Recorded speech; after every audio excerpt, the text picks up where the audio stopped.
uma satisfação tê-la aqui.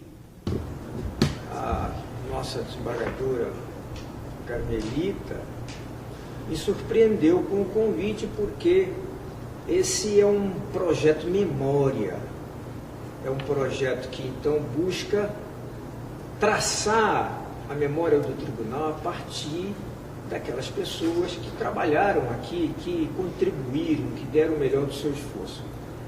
Eu digo, mas a doutora Gláucia é tão jovem, como é que a gente pode pensar em memória?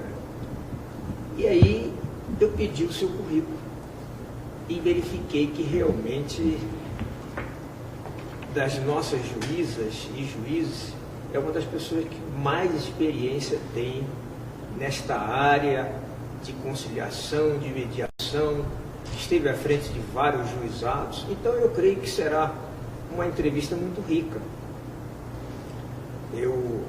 Vamos colher as suas impressões, e eu começaria por perguntar como é que a senhora, que estudou em São Paulo, resolveu vir para Brasília. Bem, foi uma decisão muito difícil para mim. Eu sou mineira, do sul de Minas, de Passa Quatro, mas eu fui criada em São Paulo, nunca morei em Minas. Então São Paulo é como se ela estivesse dentro de mim, né? Eu era muito paulistana, muito ativa nas atividades que a cidade proporcionava. E quando eu decidi vir para cá, eu vim em busca de uma vida mais tranquila, né? Uma vida em que eu não estivesse longe do centro de decisão, né? do poder, como a gente está aqui, num lugar que fosse cosmopolita, mas ao mesmo tempo tranquilo, que eu tivesse um contato maior com a natureza, que se um dia a vida me desse um filho, como felizmente me deu muitos anos depois, que pudesse crescer numa cidade mais humanizada. Então eu vim para Brasília em busca de uma vida mais humanizada. Muito bem. E aqui parece que começou na área do legislativo. Foi. Eu fui assessora parlamentar numa época muito interessante, porque a lei orgânica tinha acabado de ser promulgada, a lei orgânica do Distrito Federal. Então nós vivíamos um momento de muita efervescência política, de discussão sobre a cidade, a organização urbanística da cidade. Foi um aprendizado muito grande para mim, o parlamento, no sentido de entender e reconhecer que a sociedade é plural, e que, portanto, qualquer agente público, seja ele em que poder ele estiver, ele precisa interpretar as vozes, né, que vêm do povo mesmo, de como as pessoas vivem, e ser plural e ser democrático e atender a essas vozes. Isso, para mim, foi uma grande escola que o parlamento e a minha condição de assessora parlamentar me deu. Pois é, então, essa percepção. E quando é que veio a percepção de que o judiciário era o caminho que a senhora preferia? Porque eu sentia que, embora no parlamento a vida seja muito interessante, a vida política é muito interessante, ainda funciona com uma lógica muito partidária, muito parcial em relação aos interesses da sociedade. Então eu comecei a entender que, na verdade, o que me motivava era o interesse público, que é, claro, plural, diferente, ele vem de diferentes grupos sociais, mas que eu via ou no Ministério Público, que também era um caminho que eu vislumbrava, até pela minha personalidade, de ser uma pessoa talvez mais dinâmica, né? Assim, eu sempre associei a figura do magistrado a uma serenidade que eu nunca tive. Hoje eu acho que eu tenho também, a vida traz, a experiência traz uma serenidade. Mas na época eu tinha 20 e poucos anos, né? Então eu associava muito mais o meu dinamismo ao Ministério Público. Então, mas eram dois caminhos em que eu entendia que eu poderia concretizar o meu desejo de trabalhar em prol do interesse público, sem necessariamente adotar uma linguagem, um caminho parcial. foi aí que eu resolvi radicalmente parar tudo que eu fazia, me sustentava à época, então eu tive que me organizar financeiramente. Vendi as poucas coisas que eu tinha, o carro velho, enfim. Fui para São Paulo e passei um ano somente dos estudos. Estudava 12 horas por dia. E aí, quando eu retornei de São Paulo, é que eu fiz o concurso. E, felizmente, logrei êxito em 97, foi o nosso concurso.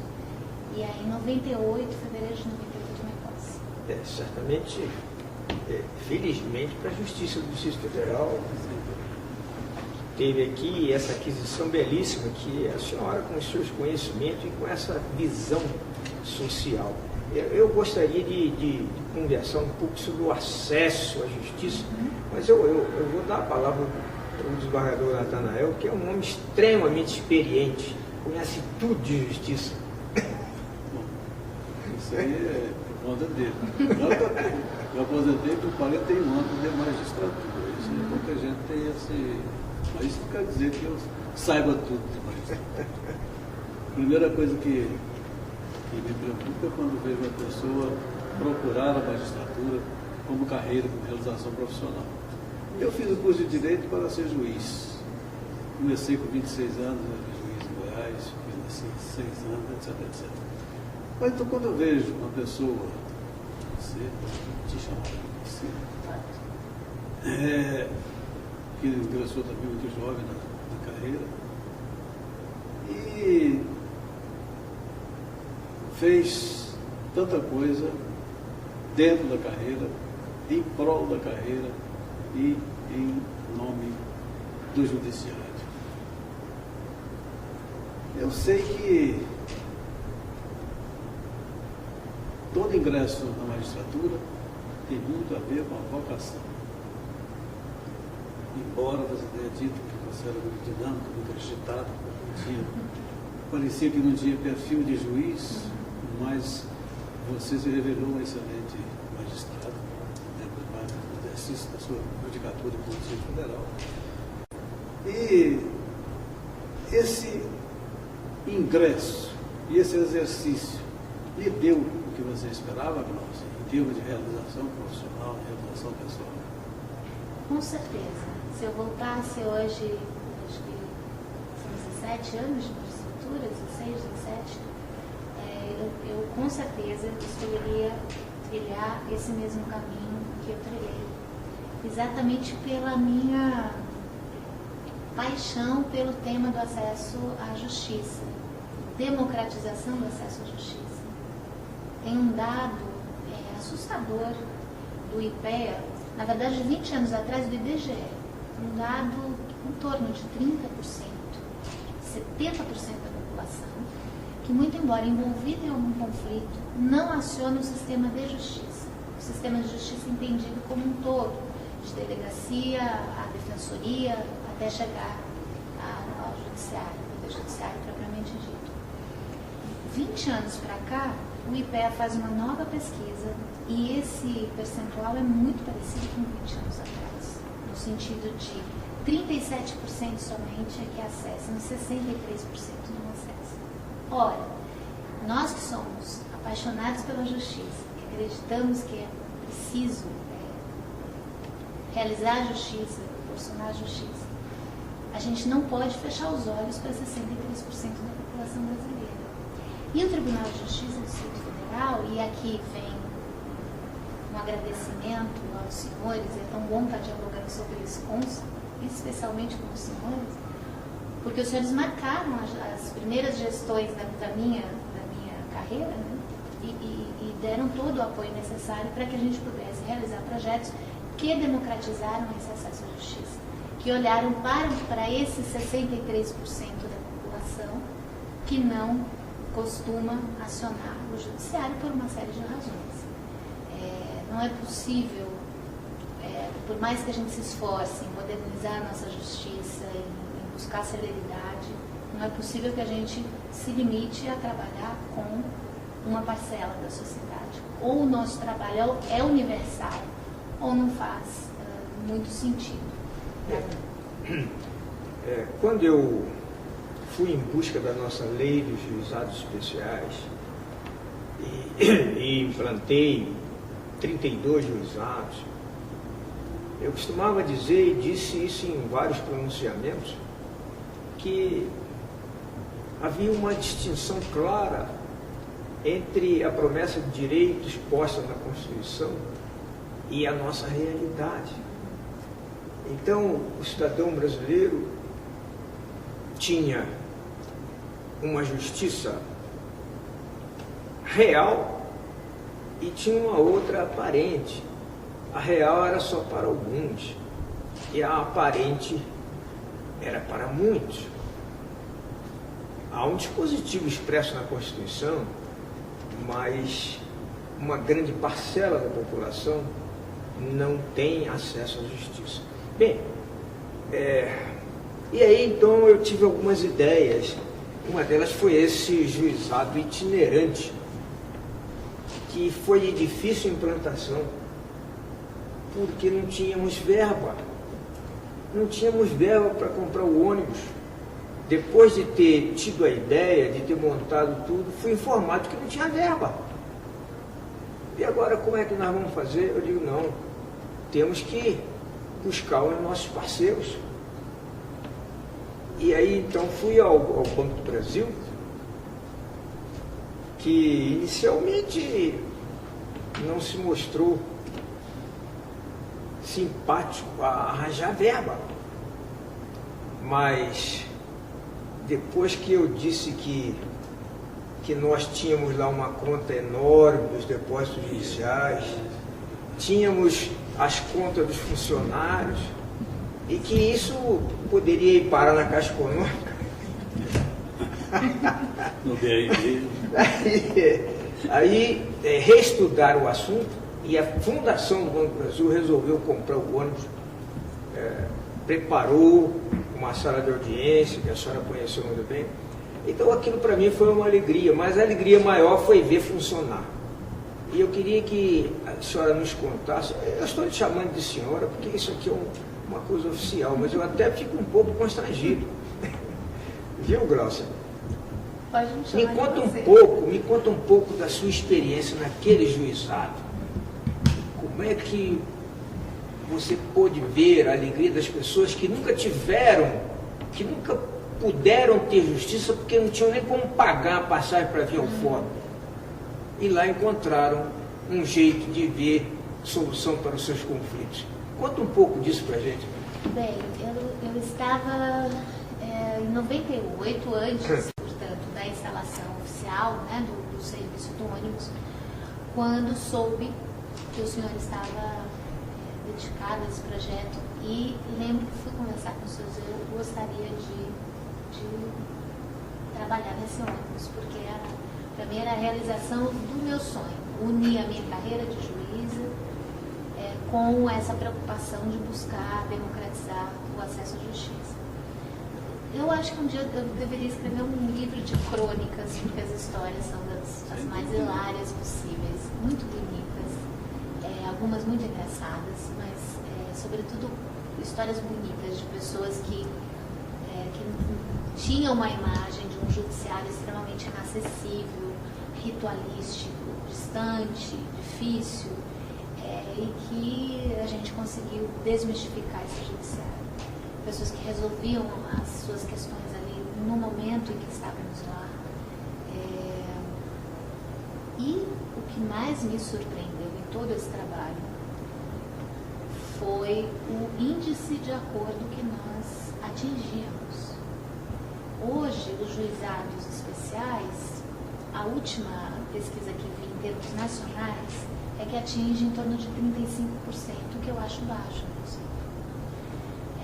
O juizado itinerante atingia em torno de 80%. Era muito alto. Então a gente percebia que bastava uma oportunidade de colocar as pessoas desarmadas frente a frente para conversar sobre o conflito, que era possível transformar aquele conflito numa restauração de comunicação, de afetos, de relações que ficaram perdidas por conta do conflito. Isso muito antes da gente falar em mediação de conflito. conflitos ou mesmo de justiça restaurativa. Acho que a gente já estava fazendo ali, já havia ali uma chama de buscar na própria comunidade o diálogo como grande veículo para a promoção da paz.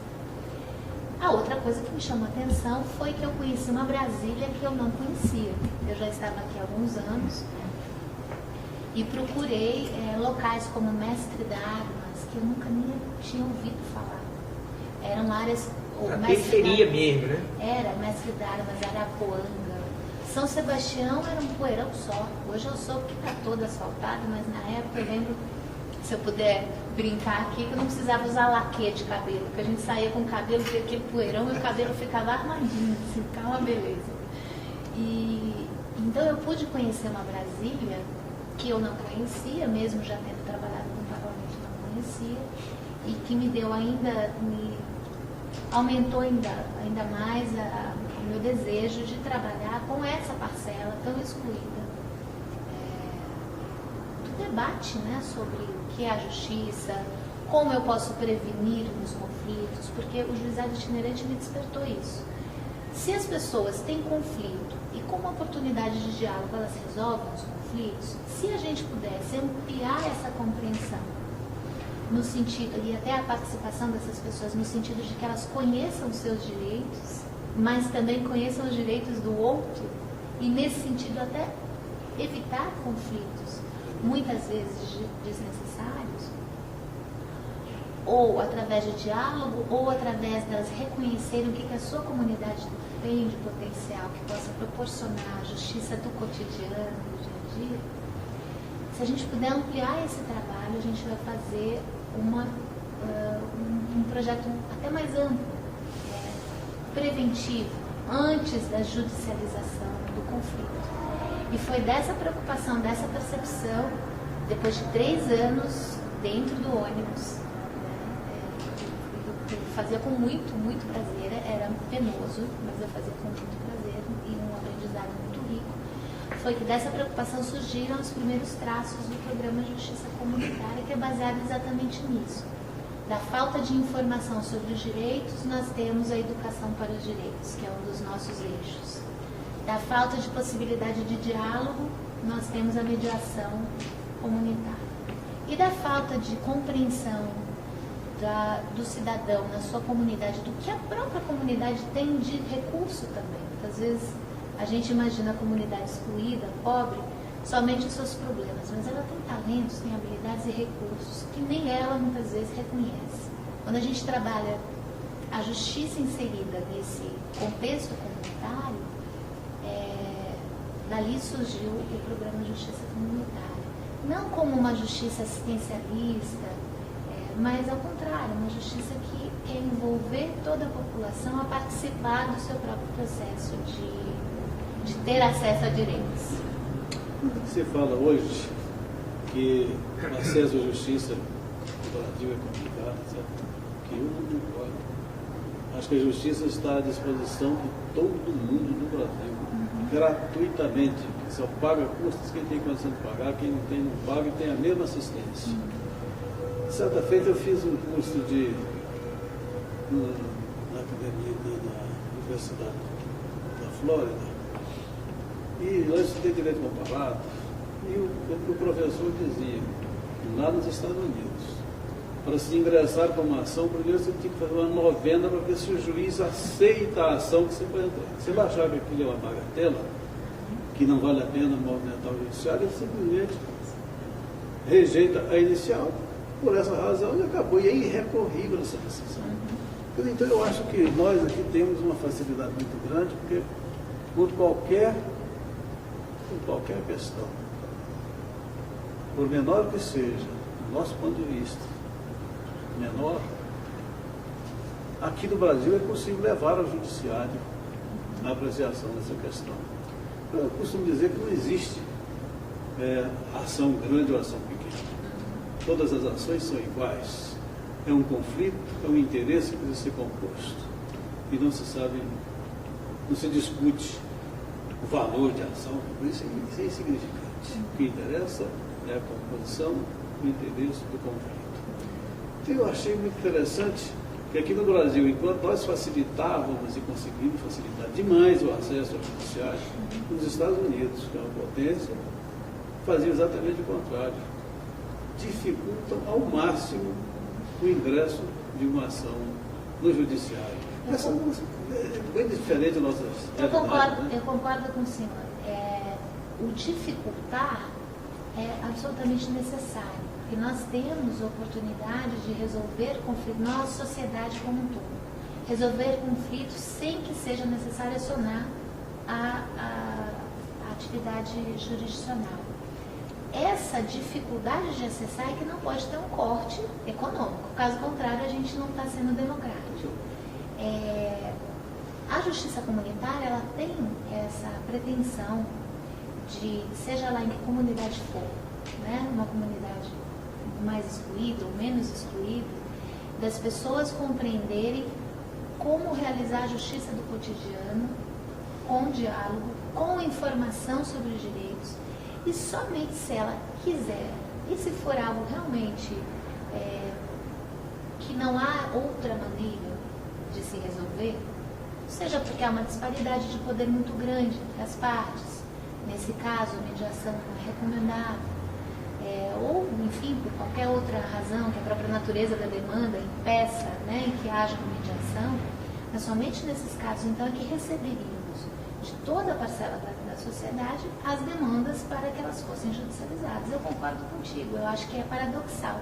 Ao mesmo tempo, nós temos um funil de acesso ao judiciário que é retratado em algumas pesquisas, e de outro lado um excesso, uma explosão, uma inflação de litigiosidade que não vai ajudar a gente a superar esse problema, porque a gente corre atrás e vai aumentando o problema, porque quanto mais estrutura a gente tem, parece que mais estimula a judicialização dos conflitos. Quero aproveitar esse gancho para trazer uma ideia que me ocorre. Nós temos nos tribunais,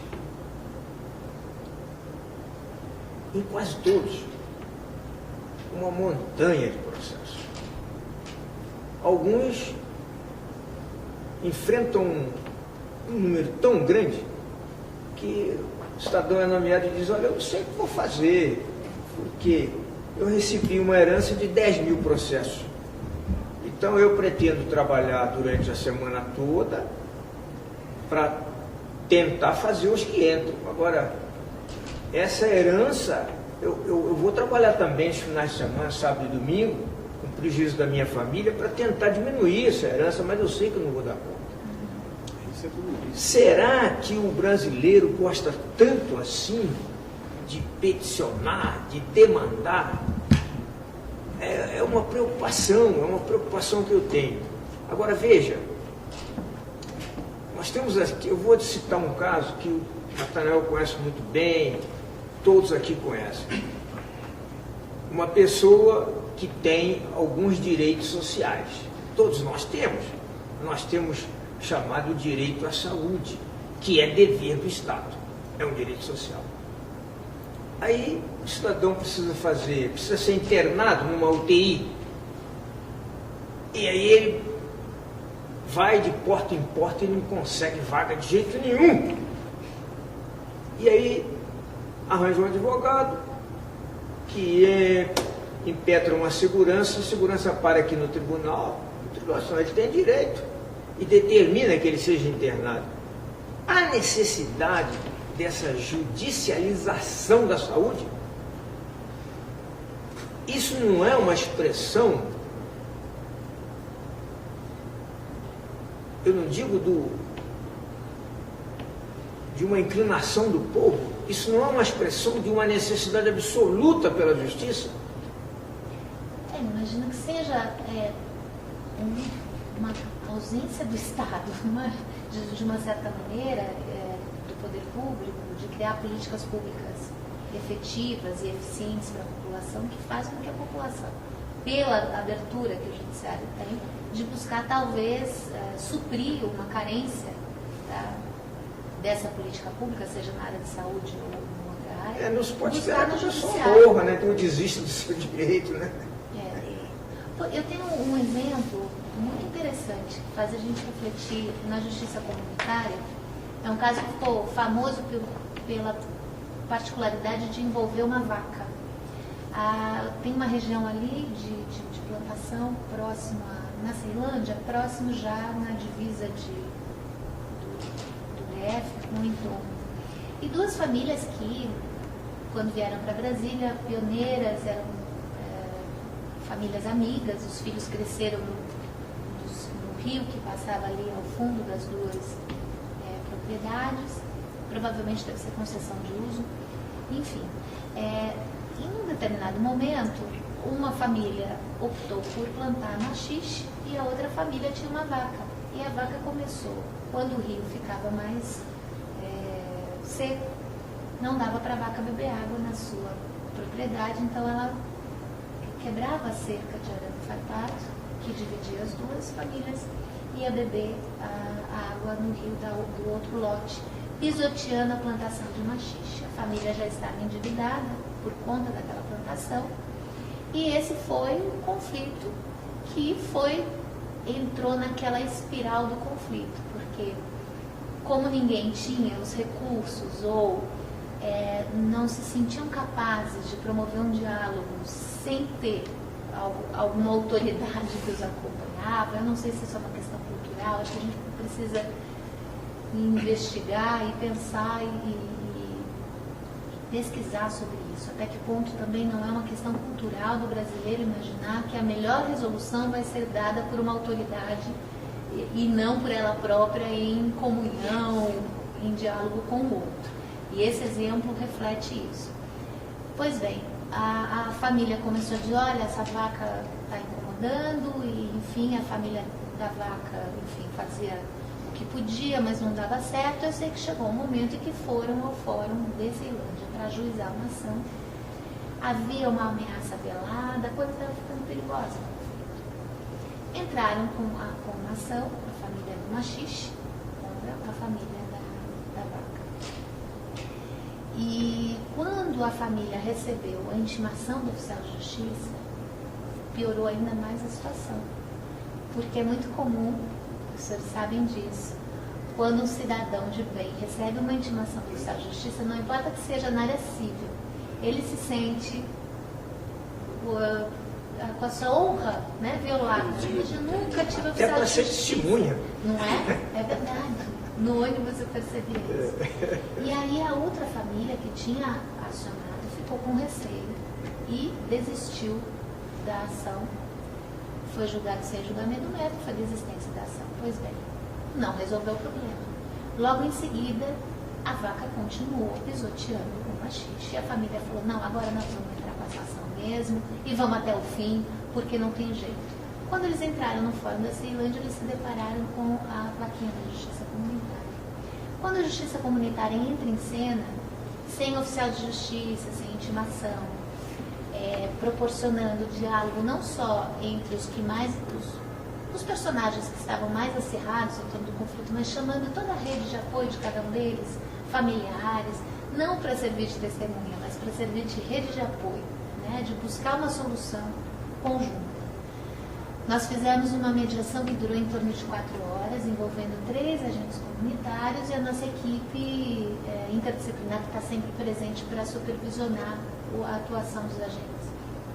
E foi tão interessante que eles perceberam que havia um momento em que as duas famílias entendiam que em algum momento eles perderam o controle da situação. E era por isso que eles estavam tentando trazer para o judiciário, porque eles já não se sentiam mais capazes de resolver aquele problema e precisavam que um terceiro dissesse, olha, você está certo, você está errado. Quando na mediação os mediadores proporcionaram a eles a compreensão de que aquele conflito era deles, que se fosse necessário, o judiciário estava com as portas abertas, mas que havia um espaço, uma possibilidade deles próprios descobrirem a origem do conflito e buscarem racionalmente uma solução, eles começaram a lembrar do tempo em que banhavam juntos no rio e foi se resgatando esse afeto. E aí o desfecho é muito engraçado, porque eles resolveram, mudar a cerca de lugar, então fizeram na forma de mutirão, um deu a madeira, enfim, e no final resolveram fazer um churrasco para celebrar a conciliação. E eu costumo dizer que aí a vaca foi pro brejo, porque certamente o churrasco deve ter sido a vaca, né? Porque diz que depois que a vaca aprende a furar a cerca, mesmo que você mude a cerca de lugar, ela vai no mesmo lugar. Então, assim, esse e tantos outros casos da justiça comunitária, a gente não só evita essa demanda judiciária, é verdade, mas mais do que isso, a gente mostra para as pessoas que sim, elas são capazes, desde que haja técnica adequada, né? A mediação é uma técnica difícil, precisa ser muito estudada, não basta ter boa vontade. Em diversos países árabes há uma mentalidade que é própria da justiça comunitária. Há uma crítica grave, séria, contra aquele que entra com ação no judiciário. Mas você não é capaz de resolver seus problemas? Isso, a justiça comunitária veio exatamente para ocupar esse lugar, dar à própria comunidade o poder de compor os seus interesses. Isso é um negócio tão fácil de se fazer, né? E nesses países árabes há uma censura séria contra aquele que ajuiza uma ação pela sua incapacidade de resolver os seus próprios problemas. Porque a justiça comunitária aqui veio exatamente propiciar, né? De uma certa maneira. Eu estou com uma curiosidade aqui. Aí você acrescenta na sua resposta. Que agentes comunitários têm melhores atributos para compor a conciliação, para chegar à mediação? Eu digo isso porque várias vezes na vara de família eu falei, vocês estão achando que eu tenho uma cartola mágica aqui, vou tirar uma solução mágica? Não vou não. Vocês é que tinham as melhores condições. Não é? Mas que agentes comunitários podem contribuir de melhor maneira? O senhor diz o perfil, né? Qual É o seria perfil, o perfil? Bom, foram 14 anos até a gente chegar a essa conclusão. Inicialmente, nós imaginávamos que lideranças comunitárias seriam os melhores candidatos a agente comunitário. Ao longo do tempo, a gente percebeu que não. Porque a mediação, ela quebra muito com o padrão de fazer pelo outro. Né? A mediação não pode fazer pelo outro. A mediação parte da premissa de que quem sabe o que é melhor para as pessoas são as pessoas envolvidas no conflito. Daí eu não preciso ser psicóloga ou advogada para ser uma boa mediadora. Né? É claro que se o conflito envolver algum aspecto, né? Por exemplo, eu estou desconfiada que essa pessoa tem uma patologia psicológica, eu preciso parar a mediação e caminhar para um profissional. Ou estou desconfiada que isso aqui é um direito fundamental, não pode ser mediável, então eu tenho que suspender, encaminhar para um profissional do direito e assim sucessivamente. O bom mediador é aquele que sabe perguntar, para que a própria pessoa, ao responder, compreenda as suas motivações que estão por trás das suas posições rígidas, quero isso ou quero aquilo, normalmente são as posições que chegam ao judiciário. Agora, por que eu quero isso, por que eu quero aquilo, são as necessidades das pessoas. O direito está na posição, né? As necessidades são humanas. Então, um bom mediador, ele precisa perguntar para que a pessoa própria, ao responder, entenda a sua necessidade. E o que é mais bonito, ao entender a sua, ouça do outro a necessidade dele. E quando se humaniza esses desejos e essas necessidades, quando se enxerga para além das posições rígidas, se humaniza, se solidariza e começa a se pavimentar um patamar comum de tentar buscar uma solução conjunta. Respondendo à sua pergunta, um bom mediador, um bom agente comunitário é alguém que consiga ser menos impositivo, que saiba ouvir e que saiba perguntar e que estude muito e que queira se dedicar muito. Não é aquela liderança clássica, nem todas as lideranças são assim, é verdade, mas aquela mais, vamos dizer, estereotipada que a gente imagina que quer fazer pelo outro. Deixa que eu faço, eu brinco que são lideranças despachantes. Deixa que eu resolvo o problema para você. E aí a gente não muda nada, porque o que a gente quer exatamente é dizer para o cidadão, olha, você pode resolver, só que para isso é necessário, primeiro, alguns pactos, né, de paz, de boa fé. Né? São 14 anos e nós trabalhamos, quando a gente trouxe a mediação para cá, pouco se falava no Brasil de mediação, né? Sobretudo associada ao protagonismo de pessoas da comunidade que não tinham estudo acadêmico. Então, não fosse a abertura do Tribunal de Justiça para na época, hoje é mais tranquilo a gente dizer isso, na época não era tão tranquilo, na época era mais, vamos dizer, inovador, né? Falar em mediação e falar em mediação na comunidade. Então, sou muito grata ao tribunal. Aqueles resultados que você apresentou dos juizados, que inicialmente eram 80%, agora baixaram para 37%. Eu sempre pensei que havia uma demanda reprimida. Aquelas pessoas tinham conflitos, só que levavam para o judiciário. A justiça tradicional continua com muitos processos, mas os juizados hoje também já tem muito. Também já tem muito. Então a gente não sabe direito por que aumentou tanto no juizado sem diminuir na justiça tradicional. Eu acho o seguinte, nós temos alguma coisa que precisa de o tribunal devia até interferir, sempre defender essa posição. Os juizados começaram com o propósito de ser informal do ponto de vista de ter nada escrito. Então, ali faz uma coisa moral. Hoje, o que acontece? Os juízes dos juizados especiais dão sentenças. Os juízes dos tribunais a junta de eles lavam acordos. Gente, não é para isso. Aí tumultua mesmo. Então, um processo que devia ficar pronto em 60 dias, 30 dias, 40 dias, leva anos para ficar pronto. Por quê? A junta está sobrecarregada e vai fazer acordo, lavar acordo, fazer emenda. Não precisa nada disso. Então, a culpa é também dos nossos tribunais, que continuam alimentando essa cultura de complicar a decisão judicial. Não é?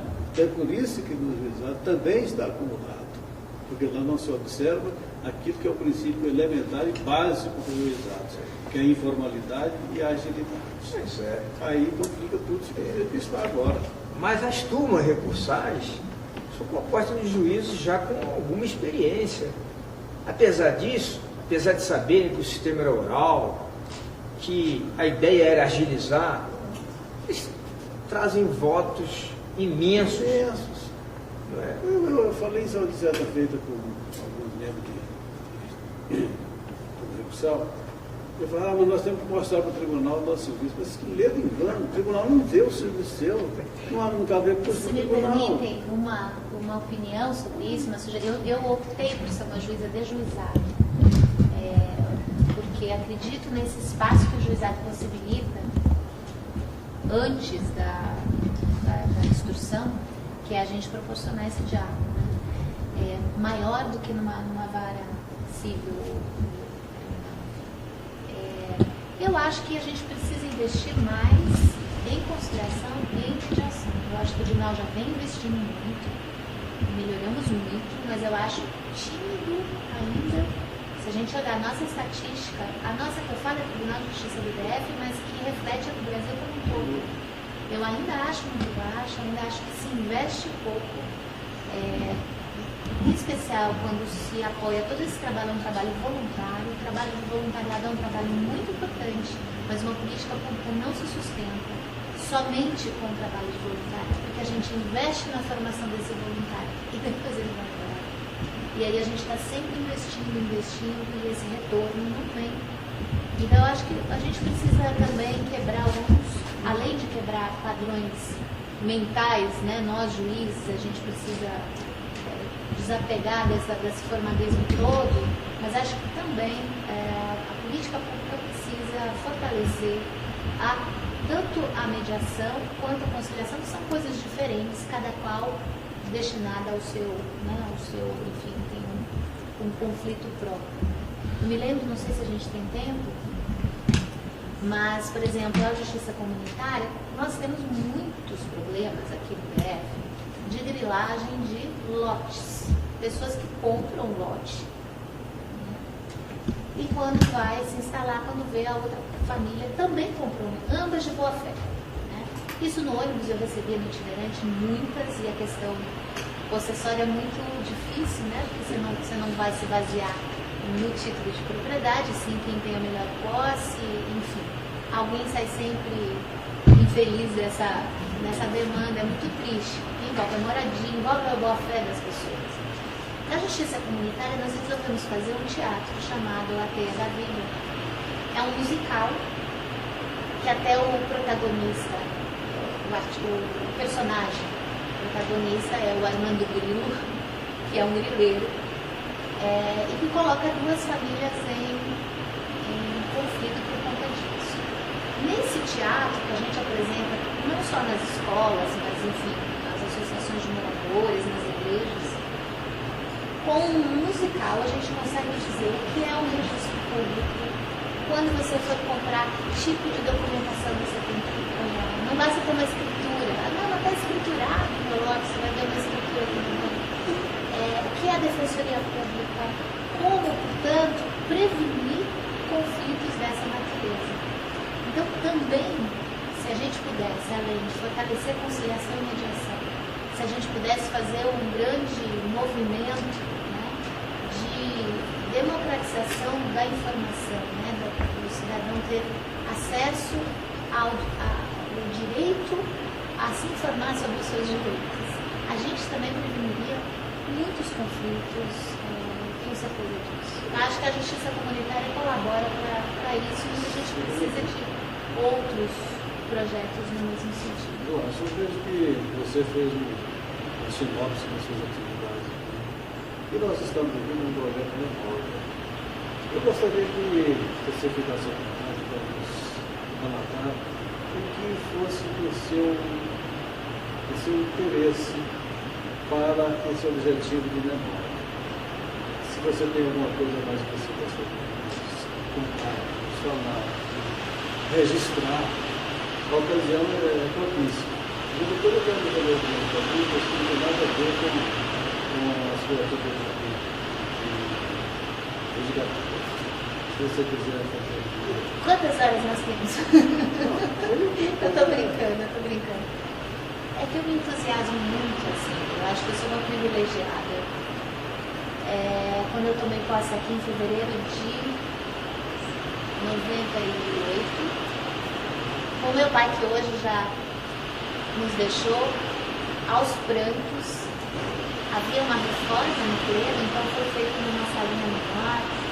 E eu me lembro que a sala era pequenininha, só pode ir algumas pessoas assistirem, e no meio da posse o choro do meu pai que prevalecia. E toda vez que eu penso em alguma coisa que eu possa me orgulhar do que eu estou fazendo, meu pai, claro, minha mãe, que vibra até hoje com cada passo que eu dou, são a minha inspiração.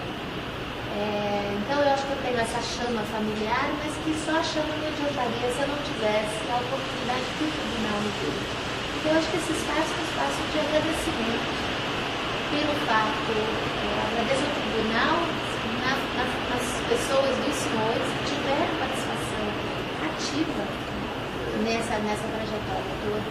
Então eu só quero agradecer, e eu tenho mais ou menos 7 anos até me aposentar e espero realizar tantas outras coisas. Mas eu queria fazer mais umas perguntas. Bem, além de ter curiosidade, além dessa história da vaca, certamente você tem outra história para nos contar. Também assim importante que põe em realce a mediação. E eu queria também ouvir a sua opinião, porque o tribunal hoje está investindo nos chamados juizados eletrônicos, com o objetivo de agilizar. Esse é um objetivo permanente, porque a crítica permanente também é da demora.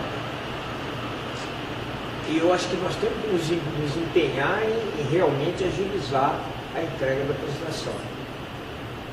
Então, são duas coisas. Ouvir a sua opinião sobre o juizado eletrônico e ver se você se lembra de algum outro exemplo tão eloquente quanto esse da vaga. Da mediação? Da mediação, Eu faço e-mails com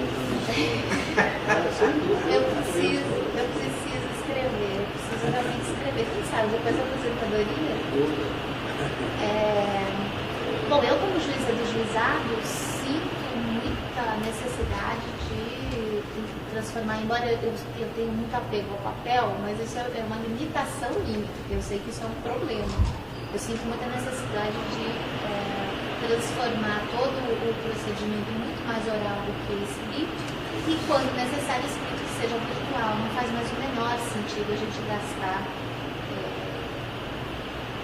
horas, né, assinando despachos de mero expediente, enfim, quando a gente poderia estar pesquisando e ficando aos casos mais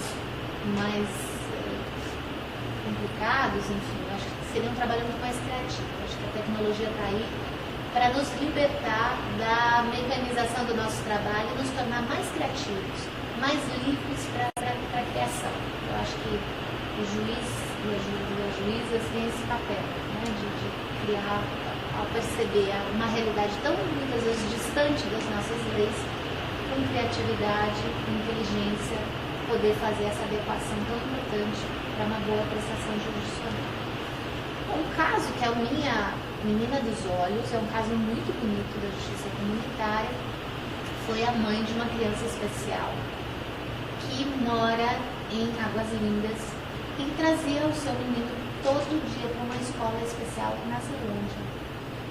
Para trazer a criança, obviamente a criança não pagava a passagem de ônibus, mas ela pagava, porque no DF o acompanhante não paga. Nós temos uma lei dissetal que o acompanhante da pessoa com deficiência não paga, mas era uma viagem interestadual e não havendo lei federal, ela pagava. Então ela procurou um agente comunitário, o Zé Roberto, lá da Ceilândia, e disse: olha, estou com esse problema, como é que a justiça comunitária pode me ajudar?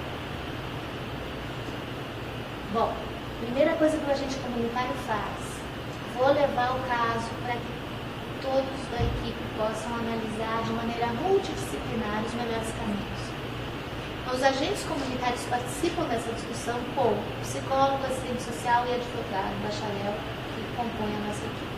Pois bem, primeira coisa que surgiu: quem sabe essa mãe, por estar numa escola especial, e tão pertinho ali da divisa, esse problema não seja comum a outras mães. Vamos na escola para verificar se outras mães estão com o mesmo problema. Descobrimos uma lista de 68 mães com o mesmo problema. Elas viajavam diariamente e pagavam a passagem delas.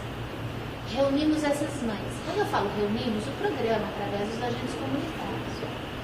Chamamos o defensor público da União, que é parceiro do programa, quando é o caso de dar orientação jurídica, porque não pode a juíza ficar dando orientação jurídica, então nós temos esse cuidado. Chamamos o defensor público da União.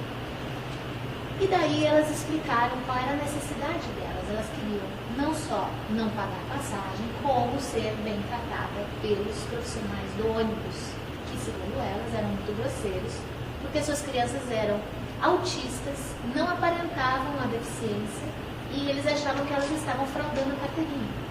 Então era uma guerra, diariamente, no ônibus, de maus tratos recíprocos entre motoristas cobradores das mães e o problema econômico. E aí o defensor disse sobre a possibilidade de uma ação civil pública, construiu uma tese lá interessante, E aí elas disseram, não, eu já vi um deputado aqui que diz que vai fazer uma lei federal para ele, mas deputado distrital. Vai fazer uma lei federal que vai resolver o problema para a gente. Aí o defensor, mas olha, é explicar para o Congresso Nacional, quer dizer, tiveram ali uma educação para os direitos que nunca mais essas mães vão ser vítimas, vamos dizer assim, de uma pessoa que diz que vai ajudar, mas não pode ajudar. Pois bem.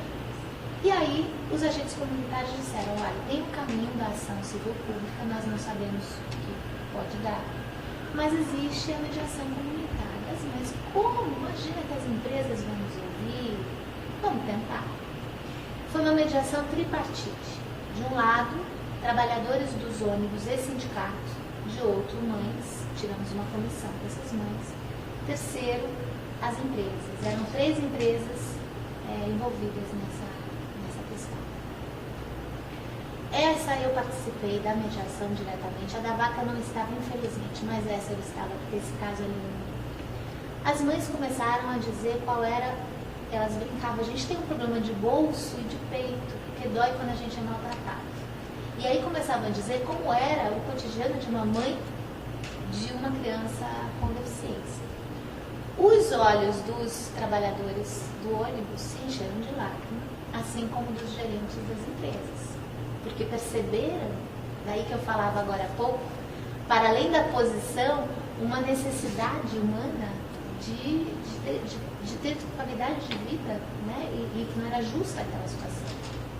Os trabalhadores, por sua vez, quando foram falar, disseram da dificuldade que é eles serem fiscais dentro do ônibus. Porque, afinal, se tem um assento preferencial e chega um meninão lá que não aparenta nenhuma dificuldade, ele tem a responsabilidade de retirar para que um idoso deficiente ou para que uma grávida, enfim.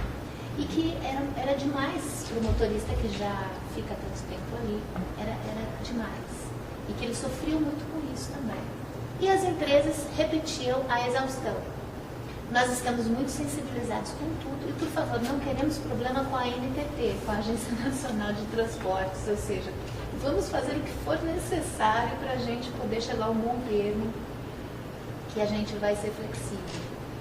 Depois de 4 horas, decidiram então que elas teriam direito à gratuidade, elas teriam uma carteirinha, elas poderiam usar a carteirinha do DF, que eles aceitariam ainda que fosse o transporte interestadual. A partir desse momento, as mães ficaram tão felizes, passaram a fazer terapia comunitária que foi levada pela saúde pública, a rede que nós acionamos, para essa escola. Então, enquanto os meninos estavam na escola, elas estavam fazendo terapia comunitária. Vocês podem me perguntar, bom, o que isso tem a ver com justiça? Tudo.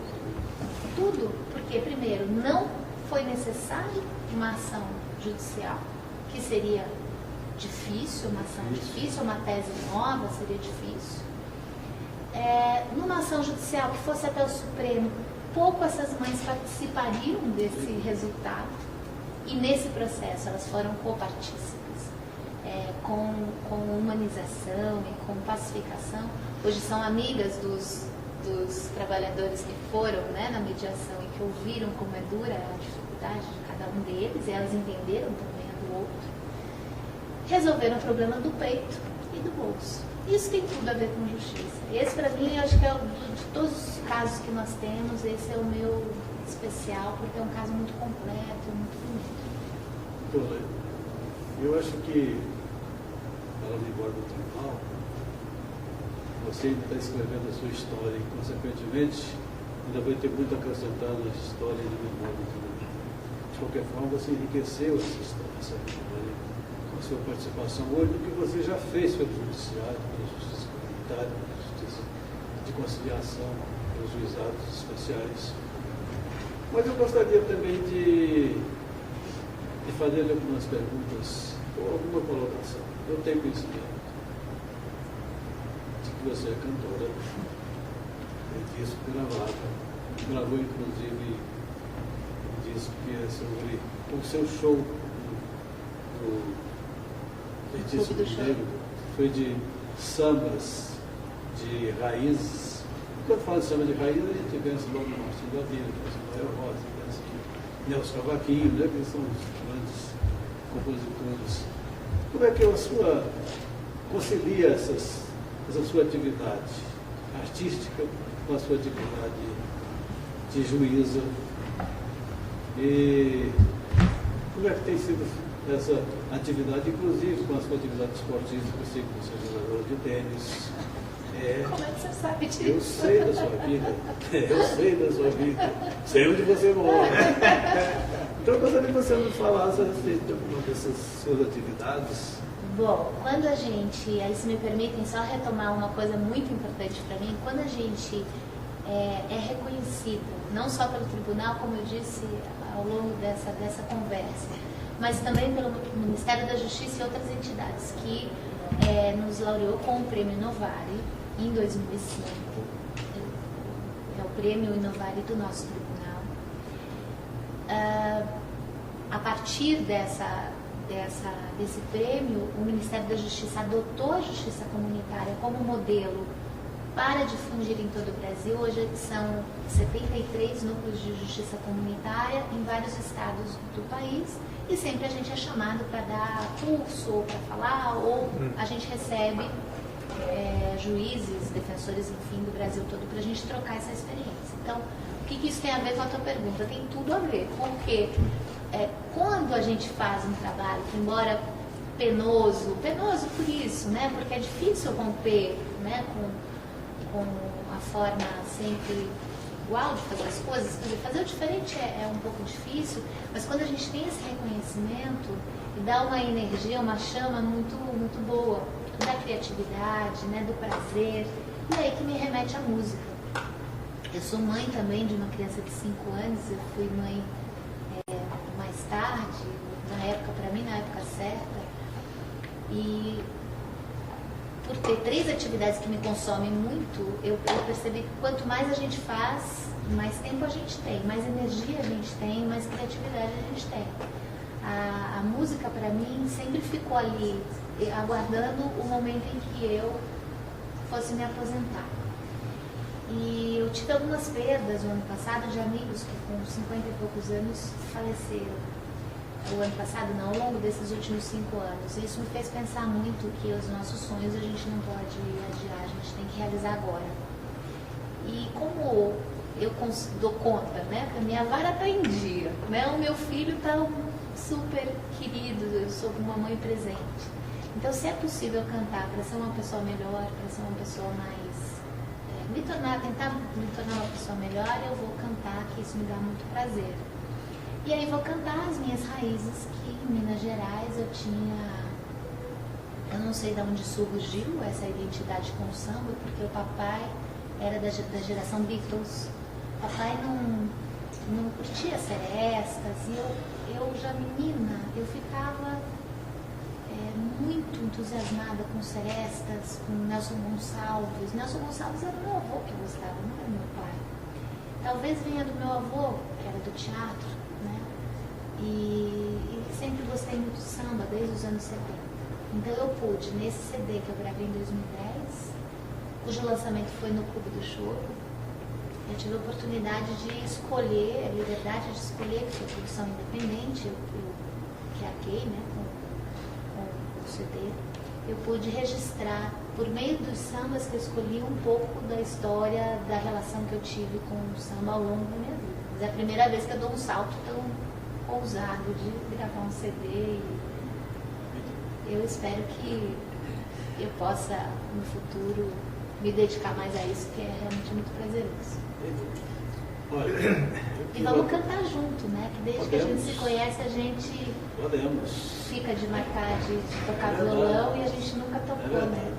Sempre fazemos esse bom propósito, mas nunca realizamos. Né? Glaucio, quanto a mim, eu agradeço essa belíssima contribuição que você está dando, não só à memória do tribunal, como eu acho que principalmente a memória desse projeto de justiça comunitária, que é uma coisa inovadora, é uma coisa que ainda desperta curiosidade. Eu creio que ainda não chegamos ao final desse projeto, mas a sua contribuição é forte, é decisiva para que esse projeto vá para frente. Eu, em meu nome, agradeço também em nome em nome da primeira vice-presidência e estou encantado com as suas contribuições. Queria só fazer um registro, além do agradecimento ao tribunal. A justiça comunitária não se faz sem, primeiro, os próprios agentes comunitários, que são essenciais. Uma equipe de ouro que eu tenho, e de 5 anos para cá, 6 anos para cá, uma parceira que Deus me trouxe pronta, que é a doutora Carla Patrícia Frade Nogueira, com quem eu tenho a honra de dividir a coordenação desse programa e que ela empresta toda a consistência intelectual dela, a formação dela para o programa e nos ajuda a pensar muito. Eu sou muito grata a ela. Perfeitamente. Olha aí, uma memória não morre.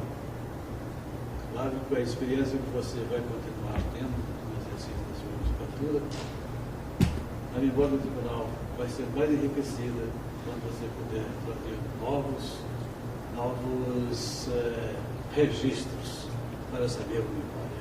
Eu, de minha parte, muito agradecido pela sua participação e parabenizo pela forma como você expôs as questões e fica o nosso agradecimento pela oportunidade de tê-la como parte da metodologia.